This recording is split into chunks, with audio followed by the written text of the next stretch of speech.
Here with head coach Mike McConathy, the Demons, oddly enough, their final set of back-to-back road games this year. It's been a long time on the road coming in, but going out and be a lot more home games this week, though. Tomorrow night at Stephen F. Austin, this weekend down at Southeastern. And, Coach, you come off a week off, tough game against Nichols. There are benefits to having the week off, and there are probably some things you probably would have rather gone out and played Saturday.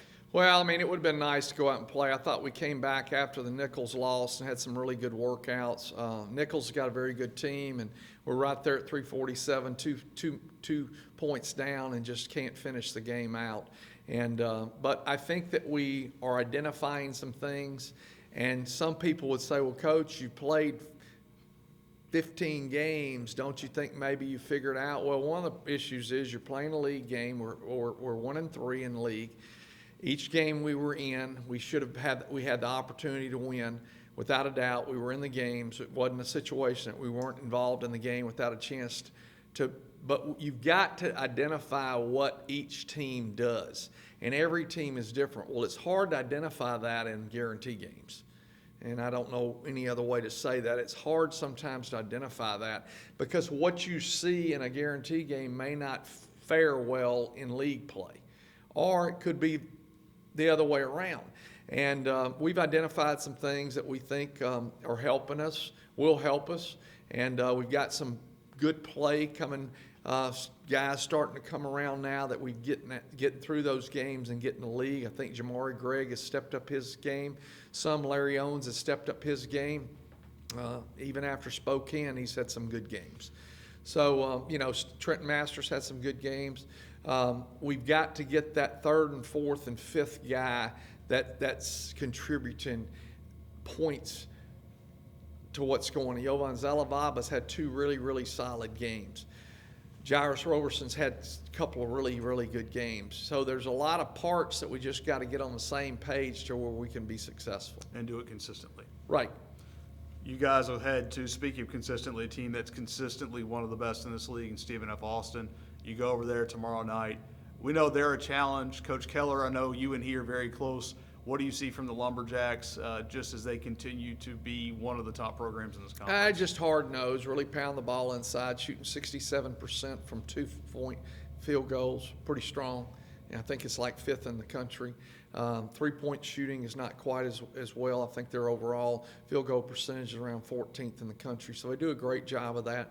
Defensively, they pressure you into doing things that you don't want to do. They get you out of your comfort zone. But one of the things that's really underestimated about Stephen F. Austin is the fact that they really score in transition.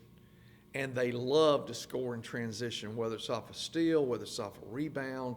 They really attack the glass going downhill to get there and try to get easy buckets, and that's one of the reasons they're good. If they don't get it, then they're going to pound it inside to their big guys and make inside-outside plays, which makes them very, very effective. You touched on the guarantee games earlier. This sounds a lot like another team you played on a couple of nights in December.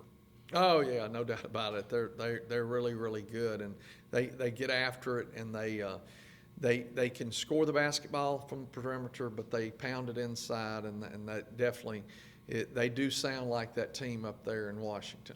Well, a team that wants to get out and run, and you mentioned turnovers, so obviously point guard play. You've gotten a lot of good assist to turnover numbers from your point guards. Carvel T set a career-high 5 assists Wednesday night against Nichols. Kind of rounding into being that guy when you're a little shorthanded. Well, it goes back to going in the game, coming off the McNeese win. We got Nichols coming in, and then we found out on Tuesday we don't have Brian White. And so we have to move Carvel, who worked at the point for the first, 6 to 8 weeks, and we didn't play him there because we were playing John Morville, Brian White, and C.J. Jones there, and now he's shifted into the point guard slot. Thought he did some good things. I thought that C.J. Jones did some good things, but the combination of the two, and we go back to this, you and I have talked about it, the game against McNeese with Brian White and C.J. Jones, you had 10 assists and 10 points. Well, that's pretty solid play. I don't remember how many turnovers we had. 2 turnovers out of that. It's pretty strong basketball there for 40 minutes. Well, you'll go to a place this weekend as we turn our focus towards Southeastern.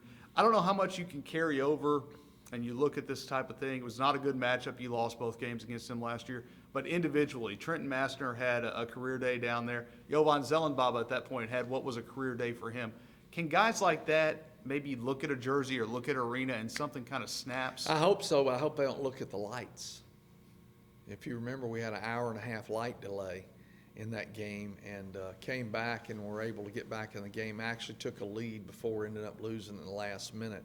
I would hope so. I'd hope, I know from my perspective, and I would think in the other sports, a lot of times you look at a place and you always play pretty good at a gym. And in my playing career, I loved to play Lamar.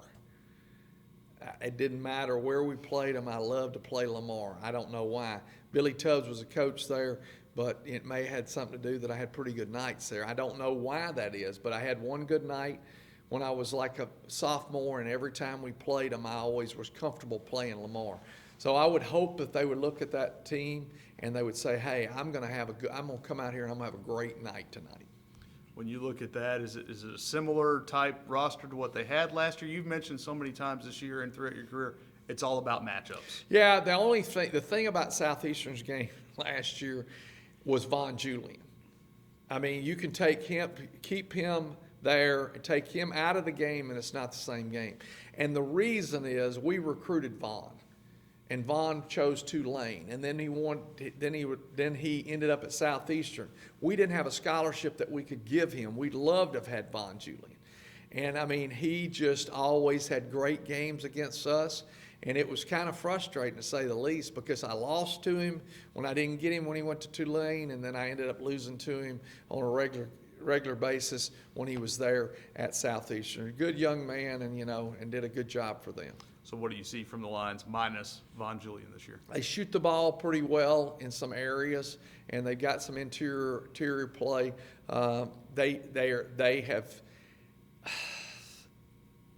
They have done some things really, really good and some other things that they've not been as successful with.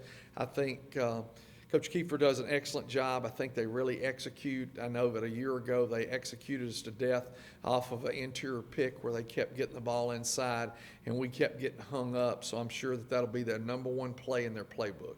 It'd be a cross screen to one of their bigs coming across the middle. So we've got to be prepared for that. So that's a Jamari Gregg, Larry Owens. Focus Dalen, on that and yeah. also continuing to build on what they've done. That's right. All right, Coach, thank you so much.